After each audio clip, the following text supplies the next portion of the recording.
और क्योंकि इस बात का इंतजार एक लंबे समय से था और जितने लोगों के अपने इस प्लेन क्रैश में मारे गए, उन लोगों को इस बात का इंतजार है कि सवालों का जवाब मिले। और सिर्फ एक सवाल कि आखिर ये प्लेन हादसा कैसे हुआ, क्या हुआ कि उनके अपनों की जान चली गई है। शुरुआत में पनेश्वर साहब आपसे करना चाहूंगी और बहुत सीनियर एविएशन एक्सपर्ट सर आप हैं। सबसे पहले जो प्रिलिमिनरी रिपोर्ट सामने आई है, आप लोगों की अंडरस्टैंडिंग क्या है? मेरा ये कॉमन क्वेश्चन आप सबसे रहेगा। पनेश्वर साहब, मैं आपके साथ शुरू करती हूँ क्योंकि इस रिपोर्ट को देखने के बाद मुझे इतना तो समझ में आता है कि सिर्फ ये बता दिया गया कि संभावना किस बात की है, लेकिन क्यों ये हुआ, क्या इसके पीछे की वजह रही? क्या जानबूझकर बहुत सारी चीजों को अभी डिस्क्लोज नहीं किया जा रहा है और ये नाकाफी नजर नहीं आता? ये कहीं ना कहीं इंसाफ तो नहीं है सर उन लोगों के साथ जिनको इंतजार है उस सवाल के जवाब का। देखिए, आज की डेट में हर भारतीय, हर सिटीज़न ये चाहता है, पता करना चाहता है कि इतनी दुखद हादसा हुई है, ये हुई कैसे, किसका कसूर है, किसकी गलती है? जहाज़ की गलती है, पायलट की गलती है, इंजीनियर की गलती है? अभी जो इन्होंने कमेटी बनाई है इन्वेस्टिगेशन के लिए, मेरे हिसाब से इनमें से कोई भी एक्सपर्ट आदमी नहीं जो कि जिसने इतने एडवांस जहाज़ की ट्रेनिंग करी हो, एक्सीडेंट इन्वेस्टिगेशन पास्ट में करी हो, और इन्होंने रिपोर्ट बना के आगे मिनिस्ट्री को भेज दी है। ये जो रिपोर्ट बनाई है 15 सफ़े की, एक ऑर्डिनरी सिटीज़न के लिए ठीक है, लेकिन जो प्रोफेशनल आदमी है वो एक्सेप्ट नहीं करते ये रिपोर्ट। ये तो ऐसे बनाई जैसे मनोहर कहानियाँ बनती थी। ये रिपोर्ट नहीं है। मगर मैंने चीफ जस्टिस सुप्रीम कोर्ट को भी चिट्ठी लिखी थी कि इस इन्वेस्टिगेशन जिसमें 241 पैसेंजर मर गए, कुछ ग्राउंड में मर गए, इसके लिए अब जुडिशल इंक्वायरी करवाई दी है। लेकिन पता नहीं गवर्नमेंट का क्या डिसीजन है, उन्होंने ये जुडिशल इंक्वायरी में ओपन इंक्वायरी होती है। अब ये जो उन्होंने रिपोर्ट दी है, जो कॉकपिट वॉइस रिकॉर्डर की रीडिंग बताई है, उसे पायलट से पूछा तूने इंजन क्यों बंद करा, किसकी आवाज़ है? दे शुड कॉल प्रोफेशनल और they call A pilot who is flying 787 और इंजीनियर। आज डायरेक्टर जनरल सिविल एविएशन के एक डिपार्टमेंट, उसके फ्लाइट इंस्पेक्शन डायरेक्टर, उसमें पायलट हैं। किसी पायलट को बुलाइए, उसको बोलिए इसकी आवाज़ देखिए, कौन बोले? कैप्टन ने को पायलट को कहा या को पायलट ने कैप्टन को कहा, ये पता नहीं। इनको ये नहीं पता वो किसकी आवाज़ है। अब ये कॉकपिट वॉइस रिकॉर्डर पब्लिक को भी नहीं दिखाएंगे, कोई डॉक्यूमेंट ये पब्लिक को नहीं दिखाएंगे। इस इन्वेस्टिगेशन जो इन्होंने लिख दिया वही सच होगा। और जो टॉप इनके इन्वेस्टिगेटर्स हैं, like secretary home affair, secretary civilisation, bureau of civilisation security, जिन्होंने कभी जहाज की कोई इन्वेस्टिगेशन नहीं करी, वो इसमें अपना डिसीजन देंगे इन्वेस्टिगेशन का। ये जहाज़ की सच्चाई नहीं पता। हमारा काम ये नहीं है किसी को ब्लेम करने के लिए, हम किसी को ब्लेम नहीं करना चाहते, लेकिन हम ये करना चाहते हैं कि जहाज़ का एक्सीडेंट हुआ क्यों, किसकी रिस्पॉन्सिबिलिटी, ताकि सच्चाई मिल सके। और सच्चाई के बाद हम जैसे एक्सपर्ट हैं, हम ओपिनियन देंगे आगे से ऐसे इंसिडेंट कैसे अवॉइड करे जाएं। हम कुछ मैयर बताएंगे, ट्रेनिंग अच्छी होनी चाहिए, ये होना चाहिए, ताकि आगे जो पायलट है वो ज़्यादा ध्यान से जहाज़ उड़ाएगा। लेकिन ये चीज़ ये नहीं चाहेगी। इनका काम है कि कवर अप ऑपरेशन करना किसी तरीके से। पब्लिक 6 महीने 8 महीने के बाद भूल जाएगी, ये चुप हो जाएंगे। लेकिन जिनके रिश्तेदार मर गए हैं, जो मरे, उनको तो तुम वापस नहीं ला सकते, चाहे जितनी मर्जी कंपनसेशन दे दो। मैंने सिविलेशन सेक्रेटरी को भी मेल भेजी थी, लेकिन उनके पास टाइम नहीं है प्रोफेशनल को मिलने के लिए। और ये जो इन्वेस्टिगेशन कर रहे हैं क्लोज डोर यूनिवर्सिटी, इस पर हमें तो कोई विश्वास नहीं है कि ये जेन्युइन इन्वेस्टिगेशन कर सकेंगे कि नहीं। ये किसी प्रोफेशनल को या पायलट को इन्वॉल्व करना ही नहीं चाहते, क्योंकि सच्चाई कैसे आपके पास आई जब आपने कभी जहाज चलाया नहीं, इंजीनियरिंग का नहीं पता, कभी इन्वेस्टिगेशन नहीं करी पास्ट में। तो इतना एडवांस ये एयरक्राफ्ट है, इसकी इन्वेस्टिगेशन के लिए बहुत खतरनाक ट्रेनिंग चाहिए। ये नहीं कि जो आदमी बन गया दफ्तर में, सिविल मिनिस्ट्री में ज्वाइन करके वो एक्सपर्ट हो गया इन्वेस्टिगेशन, नहीं।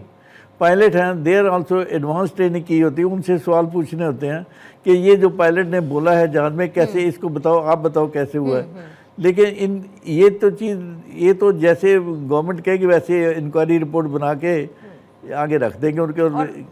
और इसमें सबसे खराब बात यह है कि जो बता दिया जाएगा उसको सच मानने के अलावा क्या लोगों के पास और कोई रास्ता होगा? ग्रुप कैप्टन BN झा साहब, और मैं इस बात का जिक्र बार बार इसीलिए करती हूं क्योंकि जब ये प्लेन क्रैश हुआ तो मैं ऑन साइट मौजूद थी, इस हादसे को कवर करने के लिए पहुंची थी, उन परिवारों से मिली जिनके अपने इस दुनिया से चले गए इस प्लेन क्रैश के बाद, और उनकी आंखों के साथ बहते हुए आंसू उन सवालों की बौछार कर रहे थे जिसमें वो मुझसे बार बार ये पूछ रहे थे कि कोई आकर हमको ये बता दे कि हमारी गलती क्या थी, हमारे अपनों की गलती क्या थी जो इस प्लेन में सवार थे? हमें ये जानना है कि ये प्लेन हादसा कैसे हुआ। लेकिन साथ ही झा साहब, बोइंग का जो बयान है वो ह्यूमन फैक्टर की तरफ, एक ह्यूमन फेलियर की तरफ, पायलट की गलती की तरफ इशारा करता है। लेकिन 787 जिस तरीके का आधुनिक विमान है, आपको लगता है कि उसका सिस्टम इतना ज्यादा असुरक्षित होगा कि गलती से स्विच दब जाने से, जो कन्वर्सेशन अभी तक की है, कि उसके बाद ये विमान क्रैश हो जाएगा? पूर्णिमा, सबसे पहले तो मैं ये करेक्ट करना चाहूँगा कि बोइंग ने ये कहा है, नहीं पूर्णिमा, ये जो रिपोर्ट अभी हम लोग जो डिस्कस कर रहे हैं, ये हमारे एयरक्राफ्ट एक्सीडेंट इन्वेस्टिगेशन बोर्ड ने बनाई है इन कंसल्टेशन विद डीजीसीए, जिसकी प्रिलिमिनरी कॉपी उन्होंने बना के ड्राफ्ट उन्होंने मिनिस्ट्री को भेजी है आज से कुछ दिनों पहले, और रिलीज करने से पहले इसके एक एक शब्द पे डेलिब्रेशन हुई है। नहीं, just to add on sir, just to add on, ये रिपोर्ट है, मैं जो बोइंग का जिक्र कर रही हूं, जो बोइंग की तरफ से इन्वेस्टिगेशन की जा रही थी, उसमें कहीं ना कहीं इशारा किया गया है पायलट की गलती की तरफ। और ये जो सर रिपोर्ट है, ये डिफरेंट रिपोर्ट है। मैं दोनों का कंपैरिजन रखते हुए और दोनों की तरफ जो अभी बताया जा रहा है कि ऐसा संभवतः ये हो सकता है, वो हो सकता है, उसके साथ में आपकी एक्सपर्टीज को झा साहब समझना चाहते हैं। नहीं पूर्णिमा, अभी बोइंग को परमिशन दी ही नहीं गई है उसका कोई भी इन्वेस्टिगेशन करने के लिए। उसके दोनों इंजन अभी वहाँ पे जो एयरक्राफ्ट के जो ये है वेयर हाउस है वहाँ पे रखे गए हैं, उसमें कोई उसमें छेड़छाड़ नहीं कर रही, वो वहाँ पे सुरक्षित है। बोइंग का अभी कोई इन्वेस्टिगेशन रिपोर्ट नहीं आई हुई है। हाँ, उनकी पहले की और एनएसटीवी की एनएसटीवी की उनकी एक पहली रिपोर्ट आई थी, एडवाइजरी थी, लेकिन वो सर्कमस्टांसेस अलग थे। अभी हम बात कर रहे हैं हार्ड फैक्ट्स की पूर्णिमा।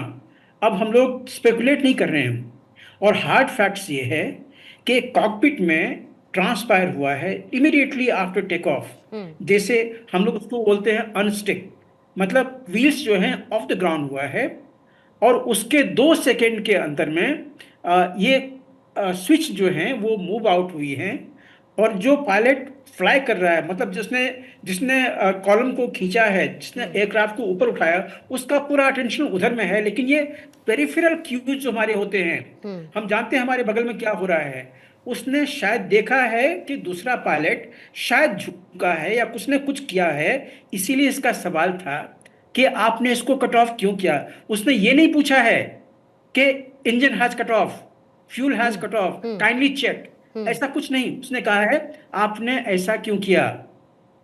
समझ रहे हो पूर्णिमा? ये हमारे जो पैनलिस्ट हैं, पैनलिस्ट नहीं, हमारे जो इन्वेस्टिगेशन के टीम है, उन्होंने कहा है। और वो किस लिए? क्योंकि कॉकपिट वॉइस रिकॉर्डर में ये चीजें रिकॉर्डेड थी। दूसरी चीज, उन्होंने देखा है कि ये जो इमरजेंसी हुई है, ये बिल्कुल एक कारण से हुई है, जिसमें कि स्विच को रन पोजीशन से ऑफ पे लाया गया हुआ है। ये मैकेनिकल कॉन्टैक्ट होते हैं जो कि इलेक्ट्रिकल वायर से नीचे से फिर वो जो डेटा रिकॉर्डर है उसमें जाती है। मतलब this switch has been transition, इसको मूव किया गया है रन से लेके ऑफ के। और इसमें गार्ड होते हैं, इसमें फ्लिप गार्ड होते हैं। फ्लिप गार्ड आप हटाइए, स्विच को ऊपर खींचिए और नीचे आप ले आइए, और दोनों को बारी बारी से किया गया है। 1 सेकेंड के आसपास का दोनों में अंतर है, जो अगर कोई एक्सपीरियंस्ड हैंड है उनके लिए करना पॉसिबल है। तीसरी चीज, जो ये स्विचेज जो हुई है उसके बाद एयरक्राफ्ट डिसलिरेट हुआ है, और इसके 10 सेकेंड बाद फिर से इस स्विच को वापस डाला गया है रन पोजीशन पे, और उसके चलते एक इंजन ने थोड़ी सी आरपीएम पकड़ी भी है, लेकिन वो आरपीएम इतना नहीं था कि इतना थ्रस्ट वो जनरेट कर सके। हमारे साथ में जो भी देवनाथ हैं वो बताएंगे, वो पायलट हैं, मैं तो एविएशन मेडिसिन स्पेशलिस्ट हूँ, मैं भी कुछ हवाई जहाज जरूर चलाया हुआ हूँ, लेकिन not as a pilot, as a supernumerary crew हमने भी चलाया हुआ। तो ये चीजें जो हैं ये वही बता सकते हैं। तो ये तीनों हार्ड फैक्ट्स हैं पूर्णिमा, इसीलिए इसको हम ऐसे रविश नहीं कर सकते हैं कि बोइंग ने ये कह दिया है और इसीलिए आपने बना दिए। हम अपने लोगों के ऊपर में एस्पर्शन कास्ट न करेंगे। हमारे अपने AAIB के मेंबर्स हैं, DGCA के मेंबर्स हैं, मिनिस्ट्री को गई हुई ये रिपोर्ट, प्रिलिमिनरी रिपोर्ट, पब्लिक होने से पहले। तो ये हमारी रिपोर्ट है। अब इसके आगे मैं और कुछ नहीं कहना चाहूंगा। क्यों उन्होंने ऐसा किया, अगर किसी ने मूव किया है स्विच को, क्यों उन्होंने किया हुआ है, किस स्थिति में उन्होंने किया हुआ है, इस पे अभी हम स्पेकुलेट नहीं करेंगे, क्योंकि इसके लिए बोलने के लिए हमारे पास में कोई एविडेंशियल फैक्ट नहीं है। ठीक है सर, ठीक है। वंदना जी आपके पास, पर यूके देवनाथ सर आपके पास आती हूँ। वंदना जी, एफएए की तरफ से 2018 में भी मैम कुछ एडवाइजरीज जारी की गई थी, और ऐसा समझ में आता है कि पहले वो एडवाइजरीज फॉलो नहीं की गई हैं। पहले तो उनको लेकर मैं आपसे ब्रीफिंग, और दूसरा इस प्रिलिमिनरी रिपोर्ट पर आपकी रीडिंग, आपकी अंडरस्टैंडिंग क्या कहती है? जी पूर्णिमा जी, आप बिल्कुल सही कह रही हैं। There was an advisory, एक एडवाइजरी थी on 17th of December 2018, and इसमें क्लियरली बोला गया था कि जो फ्यूल स्विचेस हैं इनको अच्छी तरीके से एग्जामिन करना है, they need to be checked into, but that advisory को एडवाइजरी ही माना गया, और अब 7 साल गुजर गए and we were waiting for 2025 to happen. This is not acceptable. ये मानना नहीं है कि because it was not mandatory तो एडवाइजरी मान के छोड़ दिया। Advisory also has to be taken very seriously. At the end of the day ये सारी दुनिया रुकी हुई है आंसर्स के लिए कि पहले ड्रीम लाइनर का इतना बड़ा क्रैश कैसे हुआ, इतने सारे लोग कैसे मरे। It's a national tragedy, it is a global tragedy, ये हम सब जानते हैं। और जो अब रिपोर्ट आई है, it is just a preliminary report. I also want कि पूरा जस्टिस आना चाहिए। अगर जस्टिस चाहिए तो it may even need judicial inquiry और a criminal investigation if required, but इसकी पूरी तरीके से जांच करनी पड़ेगी, एंड पूरे स्टेक होल्डर्स इन्वॉल्व हैं। We cannot absolve Boeing out of it, or FAA, or GE out of it, or Air India, or Air India maintenance out of it. Don't forget that Air India maintenance और engineering अभी तो टाटास के नीचे पूरी से transition भी नहीं हुआ है। तो मेरा मानना है कि हमें जवाब चाहिए, एंड ये एडवाइजरी को बहुत सीरियसली लेना था, एंड इट इज क्लियर कि मेरे हिसाब से तो the FedEx needs to be miss command तो नहीं गई, कुछ एनोमली तो नहीं हुई जिसकी वजह से ये ड्यूल इंजन कट ऑफ हुआ। And one pilot telling the other one, this is too premature, because pilot 1 is telling pilot 2, we don't know it's captain telling the co-pilot, or co-pilot telling the captain, why is this being switched off, and the other one is saying, I have negative, I did not. तो जब दोनों pilots ने manage करा है to take it to a certain height, कोशिश कर रहे थे, पर 625 पे फंस गए। अगर ये जहाज 3000 फीट या 2000 फीट के ऊपर भी होता, इसे ये जहाज ये पर 625 फीट पे it was too less a time to उसको सेव करने के लिए, और 6 सेकंड्स में मेडे बोल के फिनिश। ये मेरा मानना है कि पायलट्स ने इसमें पूरा प्रयत्न किया है इस जहाज को बचाने में। There is no doubt about it. There has to be a software electrical malfunction जो जहाज पे था when the aircraft came in from New Delhi to Ahmedabad. तब क्या हुआ, तो मैं वो जानना चाहूंगी कि किसने साइन ऑफ किया इस जहाज को।